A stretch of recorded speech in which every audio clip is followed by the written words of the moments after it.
नमस्ते दोस्तों। आज हम भारत के एक ऐसे महानायक की कहानी शुरू कर रहे हैं जिन्हें हम सब संविधान के पिता के नाम से जानते हैं। लेकिन क्या आपको पता है कि जिस इंसान ने करोड़ों लोगों को डिग्निटी से जीना सिखाया, उनकी अपनी शुरुआत कितनी अपमानजनक थी? आज के इस एपिसोड में हम डॉक्टर बी.आर. अंबेडकर के जीवन के पहले अध्याय को गहराई से समझेंगे। बचपन, वो पुरानी बोरी और विद्रोह के बीच, 1907। दोस्तों, भारत के लगभग हर गांव के चौराहे पर आपको एक मूर्ति दिखेगी। नीला कोट, हाथ में संविधान और आंखों पर चश्मा। लेकिन क्या आपने कभी सोचा है कि इस मूर्ति के पीछे का इंसान कौन था?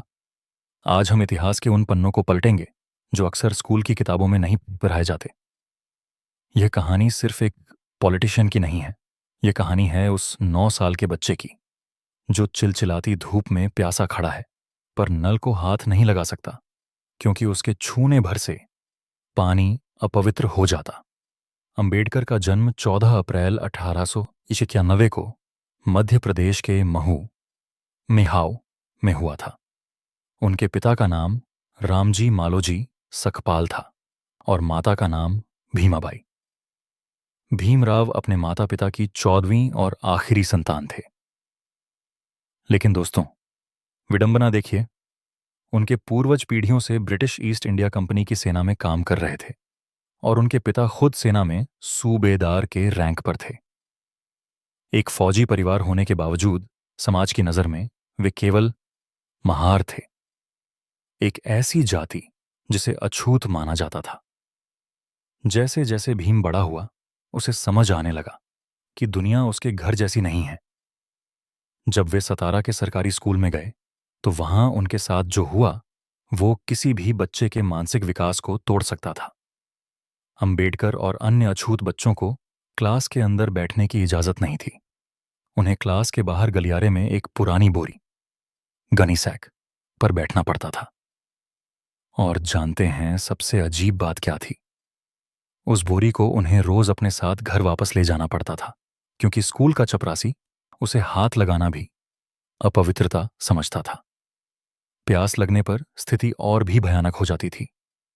स्कूल के नल को छूना उनके लिए मना था। पानी पीने के लिए उन्हें स्कूल के चपरासी पर निर्भर रहना पड़ता था जो ऊपर से उनके हाथों में पानी उड़ेलता था। अंबेडकर ने अपनी यादों में इसे एक बहुत ही मार्मिक लाइन के साथ लिखा है, नो पियोन नो वाटर।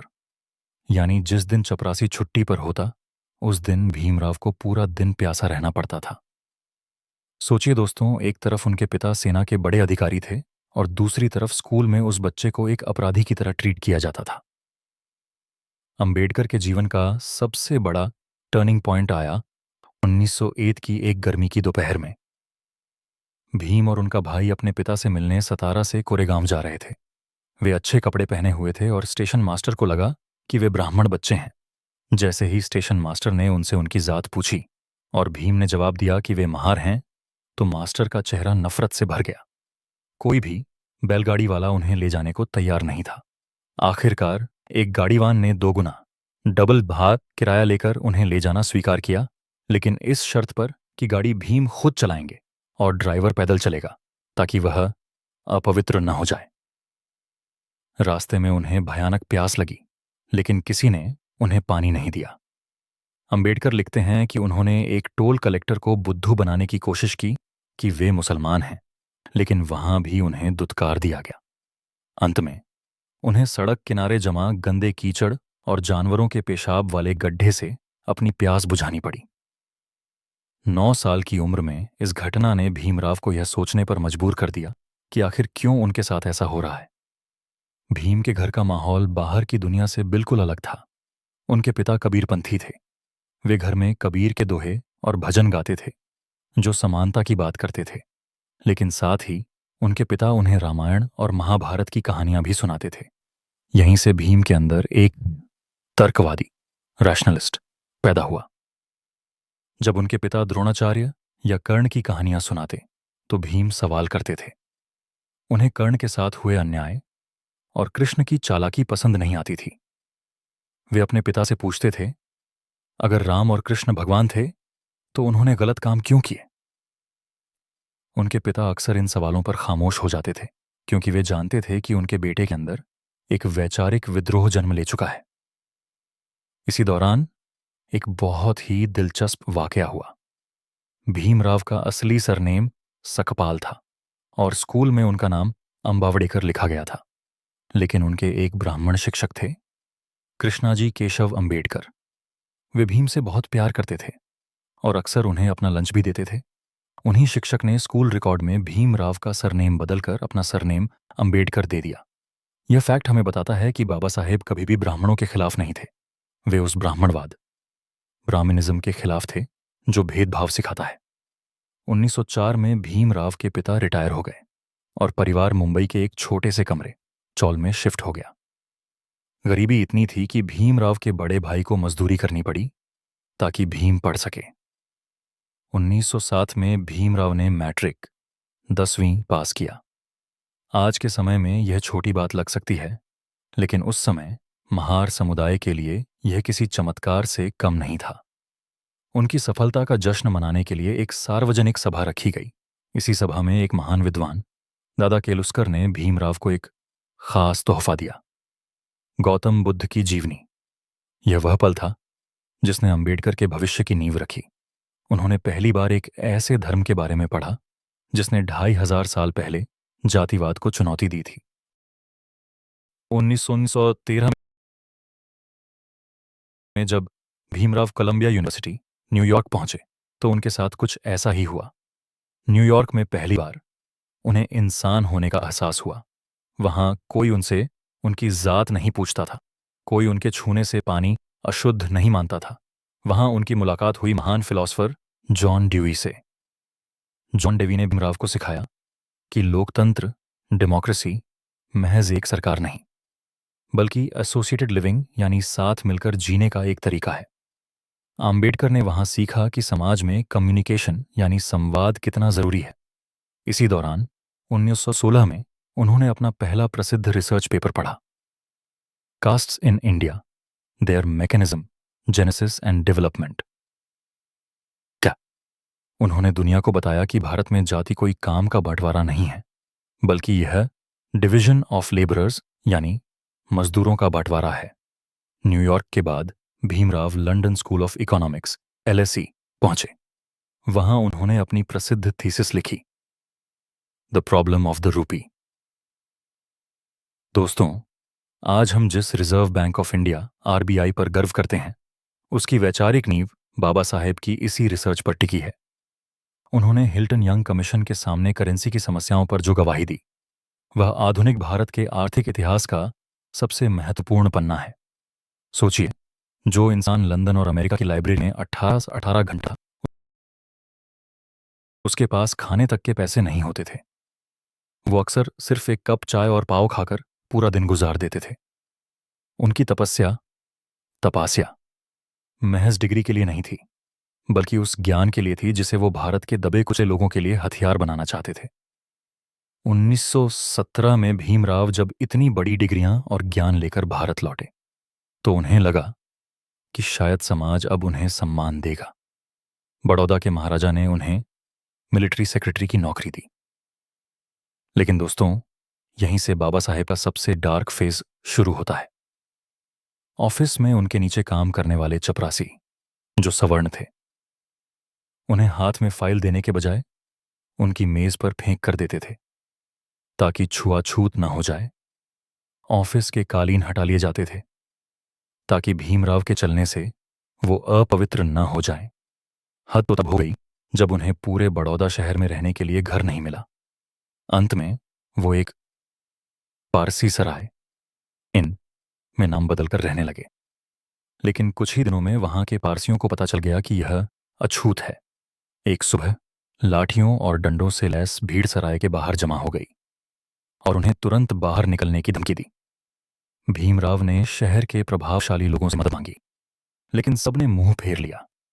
उस रात डॉक्टर अंबेडकर एक पेड़ के नीचे बैठकर घंटों रोए और उन्होंने महसूस किया कि a person who is an untouchable to a Hindu is also an untouchable to a Parsi and Muslim. यानी जाति का जहर सिर्फ हिंदुओं तक सीमित नहीं था, उसने पूरे भारतीय समाज की मानसिकता को बीमार कर दिया था। प्रोफेशनल अपमान के बाद भीमराव ने समझ लिया कि जब तक राजनीतिक और सामाजिक शक्ति हाथ में नहीं होगी तब तक कुछ नहीं मिलेगा। 1920 में उन्होंने अपना पहला अखबार शुरू किया, मूक नायक। यहां एक बहुत ही शर्मनाक घटना का जिक्र करना जरूरी है। जब डॉक्टर अंबेडकर ने अपने अखबार का विज्ञापन देने के लिए लोकमान्य तिलक के अखबार केसारी से संपर्क किया तो उन्होंने विज्ञापन छापने से साफ मना कर दिया। क्यों? क्योंकि वो विज्ञापन एक अछूत के अखबार का था। यह दिखाता है कि उस समय का तथाकथित मुख्यधारा का मीडिया भी जातिवाद की बेड़ियों में जकड़ा हुआ था। लेकिन भीमराव रुके नहीं। उन्होंने बहिष्कृत हितकारिणी सभा 1944 की स्थापना की। उन्होंने अपना नारा बुलंद किया, एजुकेट, एजिटेट, ऑर्गेनाइज। उनका मकसद था दलितों के मन से हीन भावना, इंफीरियॉरिटी कॉम्प्लेक्स को निकालना। 1924 तक पहुंचते पहुंचते डॉक्टर अंबेडकर महज एक वकील या प्रोफेसर नहीं रह गए थे, वो एक क्रांति बन चुके थे। उन्होंने महसूस किया कि प्रार्थनाओं और याचिकाओं, पिटिशंस से कुछ नहीं होगा। अब समय आ गया था डायरेक्ट एक्शन यानी सीधी कार्रवाई का। उन्होंने कहा था, इंसान और जानवर के बीच यही फर्क है कि जानवर प्रगति नहीं कर सकता लेकिन इंसान कर सकता है। उन्होंने दलितों को ललकारा कि वे मरे हुए जानवरों को ढोना और उनका मांस खाना छोड़ दें। यह आत्मसम्मान की लड़ाई की शुरुआत थी। 1940। दोस्तों, कल्पना कीजिए, एक तपती दोपहर, एक सार्वजनिक तालाब है जहां से कुत्ते, बिल्ली और गाय भैंस पानी पी सकते हैं, लेकिन एक खास समाज के इंसानों को उसे छूने की मनाही है। डॉक्टर अंबेडकर ने महसूस किया कि अब प्रार्थनाओं, पिटिशंस का समय खत्म हो चुका है और सीधी कार्रवाई, डायरेक्ट एक्शन का समय आ गया है। कहानी 1930 में पहुंचती है। लंदन में राउंड टेबल कॉन्फ्रेंस आरटीसी बुलाई गई थी। मकसद था भारत के भविष्य का संविधान तैयार करना। कांग्रेस ने पहले सत्र का बहिष्कार किया, लेकिन अंबेडकर वहां 43 मिलियन डिप्रेस्ड क्लासेस के प्रतिनिधि बनकर पहुंचे। अंबेडकर ने वहां जो भाषण दिया उसने अंग्रेजों को भी चौंका दिया। 20 मार्च 1927, वह दिन जिसे आज हम सामाजिक अधिकारिता दिवस, सोशल एम्पावरमेंट डे के रूप में मनाते हैं। डॉक्टर अंबेडकर ने लगभग 2,500 से 3,000 समर्थकों के साथ महाद्ह के चवदार तालाब की ओर मार्च किया। बाबा साहेब का उद्देश्य प्यास बुझाना नहीं था। उन्होंने गरजते हुए कहा, हम यहां सिर्फ पानी पीने नहीं आए हैं, बल्कि यह साबित करने आए हैं कि हम भी दूसरों की तरह इंसान हैं। जब उन्होंने अपनी अंजलि में तालाब का पानी लेकर पिया तो वह सिर्फ पानी का एक घूंट नहीं था, वह हजारों सालों की गुलामी के खिलाफ एक ट्रांसग्रेशन, उल्लंघन था। लेकिन इसका जवाब क्या मिला? सवर्णों ने अफवाह फैला दी कि अछूत अब मंदिर में घुसने वाले हैं, जिसके बाद निहत्थे लोगों पर लाठियों और डंडों से हमला किया गया। डॉक्टर अंबेडकर ने अपने लोगों को शांत रहने की कसम दी थी, इसलिए उन्होंने पलटकर वार नहीं किया। सबसे शर्मनाक बात यह थी कि बाद में सवर्णों ने तालाब को शुद्ध करने के लिए उसमें 108 गधे, गाय का गोबर, गोमूत्र, दूध और दही डाला। महादार की घटना ने डॉक्टर अंबेडकर को यह यकीन दिला दिया कि समस्या सिर्फ सामाजिक नहीं बल्कि वैचारिक और धार्मिक है। उसी साल दिसंबर 1927 में महाद में एक दूसरी कॉन्फ्रेंस बुलाई गई। यहां बाबा साहेब ने एक ऐसा कदम उठाया जिसने पूरी दुनिया को हिला दिया। 25 दिसंबर 1927 की रात को डॉक्टर अंबेडकर ने सार्वजनिक रूप से मनुस्मृति को जला दिया। उन्होंने कहा कि यह किताब ग्रेडेड इनइक्वालिटी, श्रेणीबद्ध असमानता का प्रतीक है, जहां इंसान को उसकी पैदाइश के आधार पर ऊंचा या नीचा माना जाता है। आज के युवाओं को यह समझना चाहिए कि यह कोई नफरत का कृत्य नहीं था, बल्कि एक स्पिरिचुअल रिबेलियन, आध्यात्मिक विद्रोह था। डॉक्टर अंबेडकर का मानना था कि जब तक हम उन शास्त्रों का प्रभाव खत्म नहीं करेंगे जो छुआछूत को धार्मिक मान्यता देते हैं, तब तक मानसिक गुलामी खत्म नहीं होगी। इसीलिए आज भी दलित और अंबेडकरवादी 25 दिसंबर को मनुस्मृति दहन दिवस के रूप में मनाते हैं। दोस्तों, डॉक्टर अंबेडकर के इस विद्रोह का एक बहुत ही गहरा इमोशनल एंगल था, महिलाओं के अधिकार। महाद्ह में उन्होंने दलित महिलाओं को संबोधित करते हुए कहा कि वे उन पुराने गहनों और सादगी पहनने के उन तरीकों को त्याग दें जो उन्हें नीची जाति का दिखाते हैं। उन्होंने मनुस्मृति को इसलिए भी जलाया क्योंकि वह किताब महिलाओं को नॉन एंटिटी, अस्तित्वहीन बना देती थी और उन्हें शिक्षा के अधिकार से वंचित करती थी। डॉक्टर आंबेडकर का प्रसिद्ध वाक्य था, मैं किसी समाज की प्रगति को उस समाज की महिलाओं द्वारा हासिल की गई प्रगति से मापता हूं। उन्होंने महिलाओं को सिखाया कि वे खुद को गुलाम न समझें और राजनीति में आगे आएं। यही कारण है कि कई संगठन 25 दिसंबर को भारतीय महिला मुक्ति दिवस के रूप में भी मनाते हैं। इस विद्रोह के दौर में आंबेडकर ने एक बड़े सवाल खींच दिया, क्या आप देश को स्वच्छ सेल्फ रूल के काबिल मानते हैं जहां आपके अपने ही देशवासियों को स्कूल, कुएं और सड़ी निरोधकों के इस्तेमाल की इजाजत नहीं है? उन्होंने चेतावनी दी कि ब्रिटिशों से आज़ादी तो मिल जाएगी, लेकिन अगर भारत एक जाति विहीन समाज नहीं बना तो यह आज़ादी केवल ऊंची जातियों के प्रभुत्व का दूसरा नाम होगी। आंबेडकर ने यहां जॉन डेवी के सोशल एंडोस्मोसिस, सामाजिक परासरण के विचार को लागू किया, जिसका मतलब था कि समाज के अलग अलग हिस्सों के बीच संवाद और मेलजोल होना चाहिए, जो जाति व्यवस्था की दीवारों के कारण असंभव था। दोस्तों, कहानी 1930 में पहुंचती है। लंदन में राउंड टेबल कॉन्फ्रेंस RTC बुलाई गई थी। मकसद था भारत के भविष्य का संविधान तैयार करना। कांग्रेस ने पहले सत्र का बहिष्कार किया, लेकिन डॉक्टर अंबेडकर वहां 35 मिलियन डिप्रेस्ड क्लासेस के प्रतिनिधि बनकर पहुंचे। अंबेडकर ने वहां जो भाषण दिया उसने अंग्रेजों को भी चौंका दिया। उन्होंने साफ ही कहा कि 150 साल के ब्रिटिश शासन ने अछूतों के लिए कुछ नहीं किया। उन्होंने ब्रिटिश शासन की तुलना एक चीनी दर्जी, चाइनीज टेलर से की, जो पुराने कोट के छेद और पैच को भी नए कोट में हुबहू उतार देता है। उन्होंने कहा कि हमें ऐसी सरकार चाहिए जो लोगों की हो, लोगों के द्वारा हो और लोगों के लिए हो। अंबेडकर की सबसे बड़ी मांग थी सेपरेट इलेक्टोरेट्स, पृथक निर्वाचक मंडल। यहां रुककर इस टेक्निकल चीज को समझते हैं। सेपरेट इलेक्टोरेट का मतलब था कि दलितों के लिए कुछ सीटें रिजर्व होंगी और उन पर केवल दलित वोटर ही वोट डालेंगे। अंबेडकर का तर्क बहुत गहरा था। उन्होंने अपनी किताब what Congress and Gandhi have done to the untouchables volume 9 में बताया है कि जनरल सीटों पर सवर्ण वोट इतने ज्यादा होते हैं कि दलित कैंडिडेट उनकी मर्जी के बिना जीत ही नहीं सकता। अगर दलित अपना नेता खुद नहीं चुनेंगे तो वो नेता सिर्फ सवर्णों का गुलाम बनकर रह जाएगा। उन्होंने लंदन में a scheme of political safeguards नाम का एक मेमोरेंडम पेश किया। इसमें उन्होंने साफ कहा कि हमें नागरिकता के अधिकार, राइट्स ऑफ सिटीजनशिप चाहिए और अछूतों के खिलाफ सोशल बॉयकॉट को अपराध घोषित करना होगा। गांधी जी का मानना था कि सेपरेट इलेक्टोरेट देने से हिंदू समाज विवाइसेक्ट, छिन्न भिन्न हो जाएगा। उन्होंने कहा कि मुसलमान और सिख तो अलग धर्म हैं, लेकिन अछूत हिंदू धर्म का हिस्सा हैं। अंबेडकर ने पलटकर ऐतिहासिक जवाब दिया, जो बियर डबर्स वॉल्यूम 9 पेज 78 पर दर्ज है। गांधी जी, मेरा कोई वतन, होमलैंड नहीं है।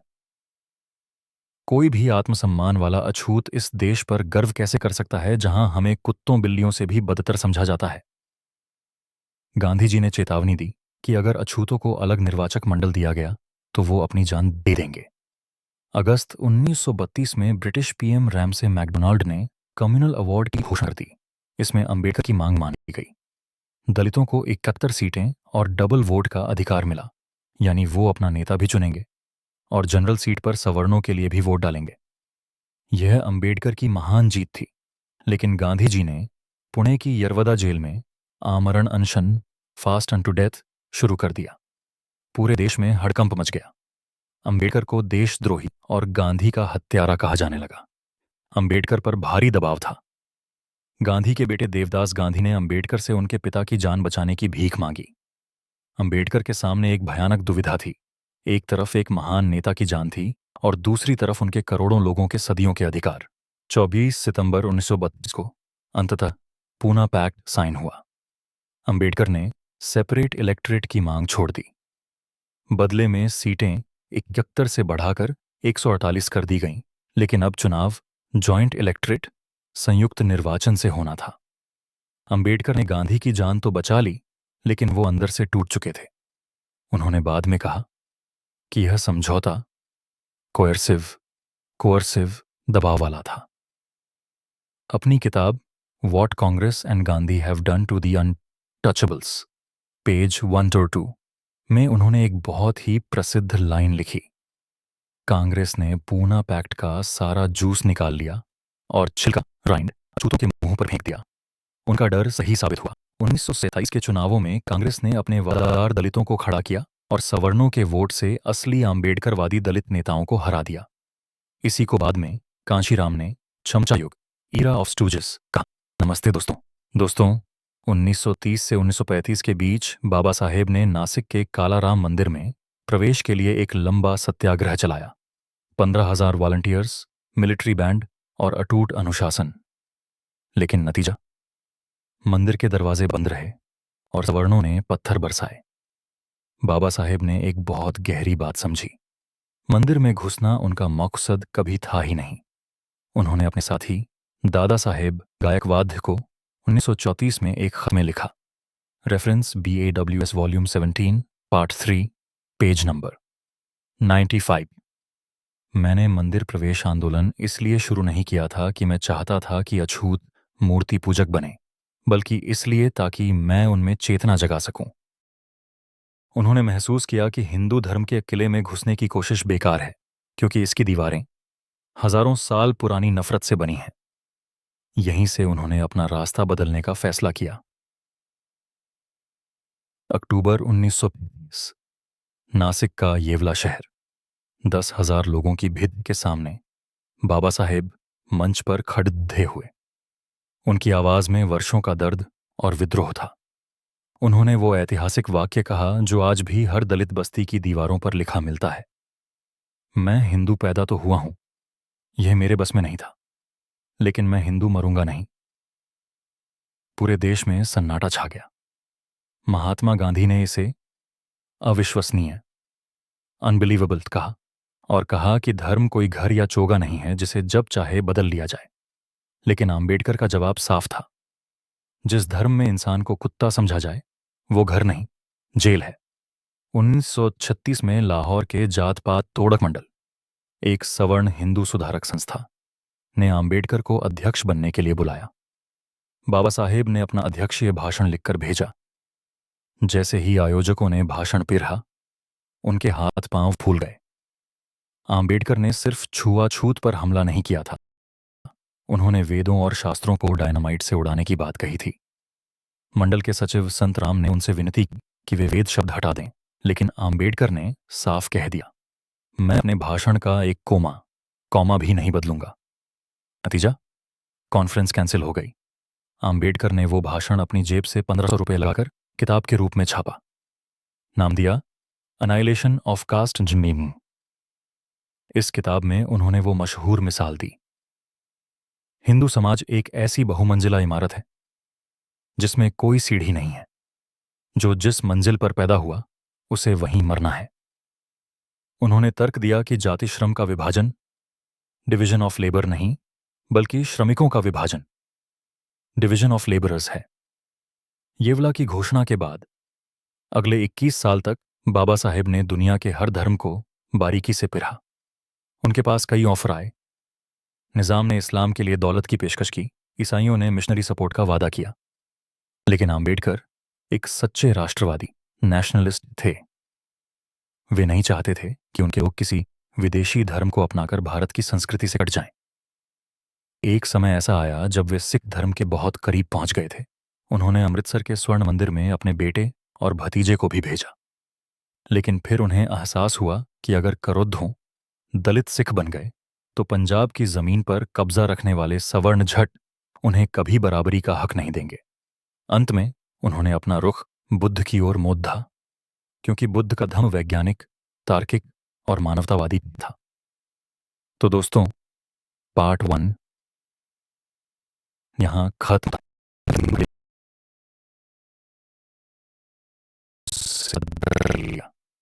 1936 तक आते आते वे रेल बन चुके थे। असली कहानी तो अब शुरू होगी। अगले भाग पार्ट 2 में हम देखेंगे कैसे एक अछूत आजाद भारत का भाग्य बना और उसने दुनिया का सबसे बड़ा लिखित संविधान तैयार किया। हम देखेंगे कैसे उन्होंने महिलाओं के अधिकारों, हिंदू कोड के लिए मंत्री पद से इस्तीफा दे दिया और आखिरकार 1956 में नागपुर की दीक्षा भूमि पर 5 लाख लोगों के साथ बुद्ध की शरण में जाकर अपनी प्रतिज्ञा पूरी की। अगर बाबा साहेब का यह वैचारिक तूफान आपके दिल तक पहुंचा हो तो इस वीडियो को शेयर करें। शिक्षित बनो, संगठित रहो, संघर्ष करो। जय भीम। मिलते हैं पार्ट 2 में।